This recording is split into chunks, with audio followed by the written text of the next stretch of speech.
England over Ireland, 18 points to 7. Pretty comfortable win in the end. It's not a hiding by any means, but it was pretty comfortable.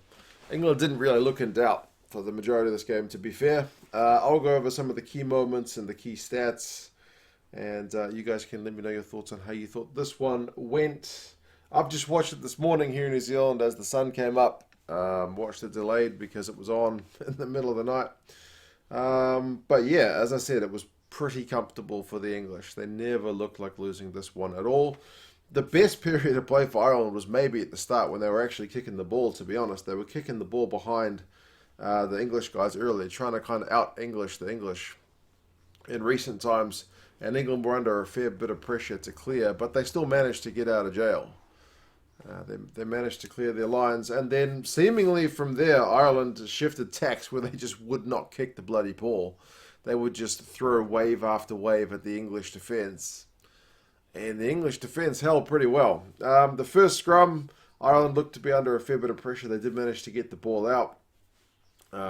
England on 8 minutes. They took a quick tap after getting a penalty inside Ireland's 22, and it was maybe of a statement of intent in that first half that England wanted tries. And second half, they seemed to switch focus more towards penalties. James Ryan, who gave away too many penalties, if you're going to be the captain of the side, you need to be better. It was a silly one. He touched the ball at the breakdown off his feet, but England took the quick tap. Eventually, Grubbett it did, but yeah, it was a bit of a statement of intent that England wanted to go for tries. They won a scrum penalty on 13 minutes. They kicked for touch. They mauled it. They got another advantage. They went for another line out. This time, Ireland were able to stop England's maul, which was so effective last week against the Georgians. But with another advantage, they cross-kicked it. It was Farrell to Johnny May, who beats Hugo Keenan in the air. Keenan probably didn't have his best outing, to be honest. He was beaten in the air for that one. His kicking at times left a bit to be desired. Tough place to go, Twickenham, and he's still a young man, but he'll learn from that. Farrell misses the conversion, so it's 5 points to 0 in favour of England early. 19 minutes. Ireland win a penalty on around about halfway. They kick for touch as well. And they are the masters of their own downfall here because they missed the line out, and that's going to become a common theme throughout this game. The Irish line out was not operating at anywhere near optimal efficiency. From the loose line out ball, England regather it. They flick it out wide. Johnny May is the man who gets it. He hoofs the ball long, and that guy's got wheels. He's the guy who chases it, competing with the Irish guys. He manages to get to it first, uses a bit of football, soccer skills to kick it through again. And then he regathers it right over the try line. It's a magic, magic try. You won't see many better than that in terms of individual brilliance, but just remember, it all came from what should have been an attacking line-out for Ireland. And all of a sudden, it's 12-0. 12-0 after no time. Two quick-fire tries for England. 24 minutes, Ireland go through 9 phases in England's 22. They get a penalty. They go for touch again. And what happens? They lose the line-out. Itoje gets in there and disrupts. 29 minutes. Ireland go 18 phases. Keith Earls goes close. After all those phases, his run was probably one of the few that actually really made some good meterage. But then they conceded a breakdown penalty. So England were just too good at winning the turnovers. The penalty count was getting pretty high in that first half, to be honest. England, to be fair, went down the other end and had a 5-metre line of their own. Interestingly, Ireland was of the mood that they were going to contest every line-out, no matter if it was 5 metres out from their own goal line. They backed their guys to stop the English maul, even after last week's performance against Georgia. The English backs got into that one, but the ball wouldn't come out. The Irish guys did really well to defend it, and it ended up being turnover balls. So it was scrum time for Ireland. 38 minutes, so we're talking not too far out from half-time. Underhill gets a potential try. The TMO has a look at it. Gibson Park, I don't know what the heck he's doing. He's right on his own goal line and he's running laterally and he gets mowed down. And Underhill's one of the guys who makes the tackle on him. The ball comes loose over the goal line and Underhill just kind of dots it down, but he's not released and got out of the tackle to be free. Got back to his feet to play the ball, so he's still on the ground. So it ends up being a penalty to Ireland, but it's just madness. Madness stuff from the Irish guys at that point. The decision making left a bit to be desired. Um, yeah, I just wrote a note that Ireland seemed determined to keep possession and not kick, and England's defence was solid. The commentators mentioned that at halftime the tackle count was 119 to 39, with England making 119 tackles. But remember, it's still 12-0. England happy to play without the ball. Second half gets underway. It starts with like Peter O'Mahony doing a kick and regather. We saw him do a massive, like ridiculous Sonny Bill Williams style offload a few weeks ago. So that guy seems to be adding a few different areas to his game. I wrote a note like, okay, let's go, because that was something a bit different. It wasn't just Ireland throwing bodies at the English line. But maybe I was a bit optimistic. 45 minutes, England win a penalty at the breakdown. I think one of the Irish guys came in at the side. It might have been Quinn Roux. Farrell kicks a pretty easy penalty for him to make it 15-0. 47 minutes. I don't know what happened there. Farrell fielded, I think it was a James Lowe kick through in his own 22, and he was having to run sideways towards the touchline to try and get it, and he catches it but can't keep himself in. But then he seems to, at the last moment, call a mark.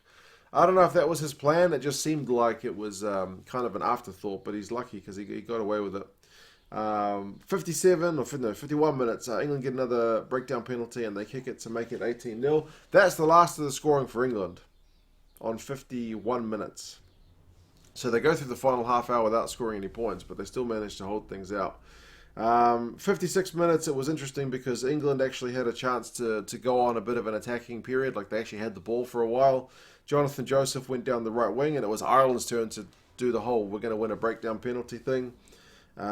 60 minutes, Ireland get a scrum penalty. They go for touch again. They go 5-metre line out. They go 9 phases. Itoje gets the turnover. Chris Farrell carries the ball, gets slightly isolated, and boom, Itoje is over the ball. Itoje gets man of the match as well. He was immense.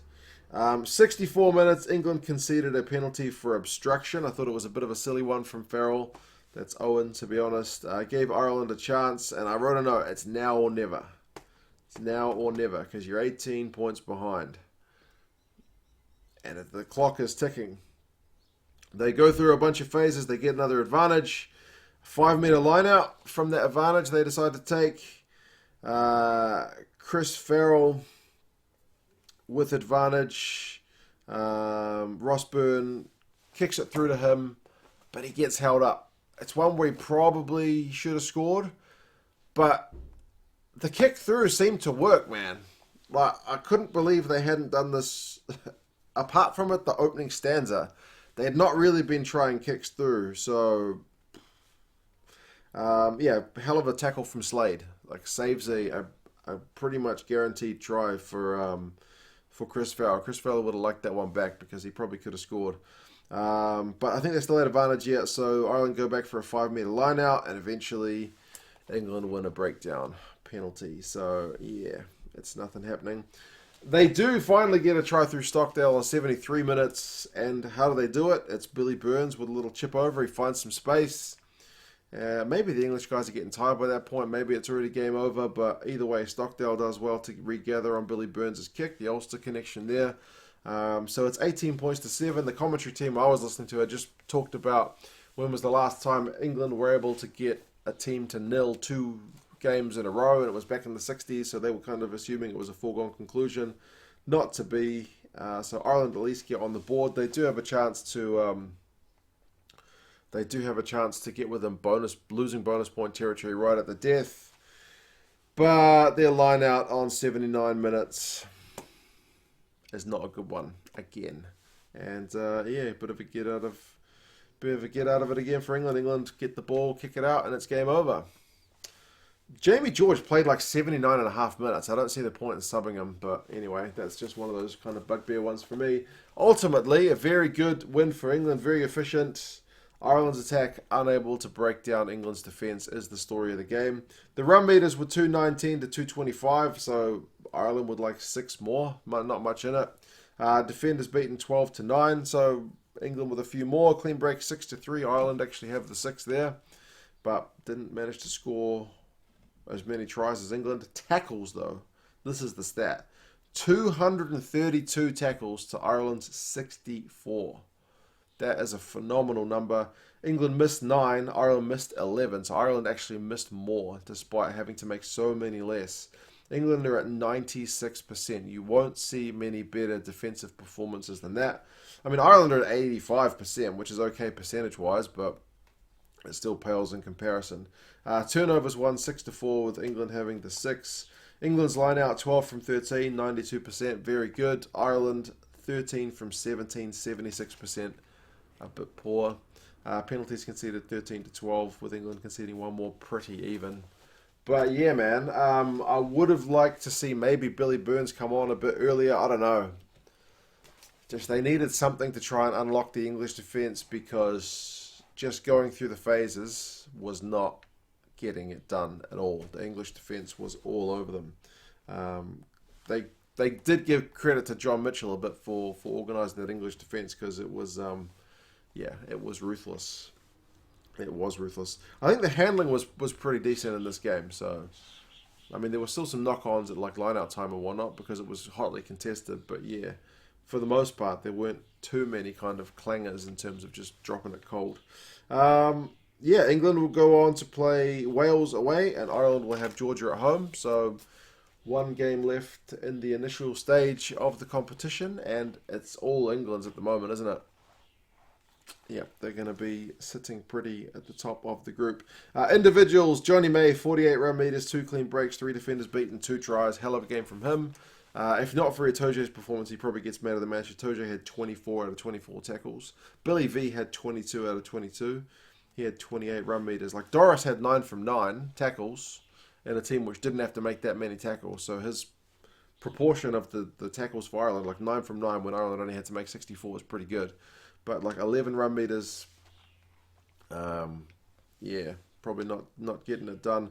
Earls had 3 defenders beat, but could only make 12 run meters. So I think Keenan had the most run meters for Ireland, but at fullback, a lot of those kind of would have been uncontested ones. So, yeah, maybe a bit disappointing if you're Irish that you guys couldn't really unlock the English defence until right at the death, when it was probably too late. More work needed, but it's still a work in progress. New coach. England, a more settled side, are looking the business. I was watching part of this game with my old man, and even he was looking at England and saying, I'm happy the All Blacks aren't playing them right now, because they look like a pretty ruthless team. So, yeah. You guys let me know your thoughts on this one. How did you think it went? And, yeah, I'll talk to you guys again soon. See you later. Remember, guys, England Rugby Store are having a sale on this weekend. It's 15% off English rugby gear. So the code should be automatically applied. That's the one there. And remember, if you use England Rugby Store any other time as well, use the code 2cents10 and you get 10% off. So the codes don't stack. So right now you're getting a better deal with 15% off on their site. Check out the link in the description, guys. It's not only English gear. They do have Irish gear as well. It looks like they're having a bit of a clearance on that stuff. So if you want to get yourself some cheap gear, check out the store, guys. But, yeah, take care, and I'll talk to you guys again soon.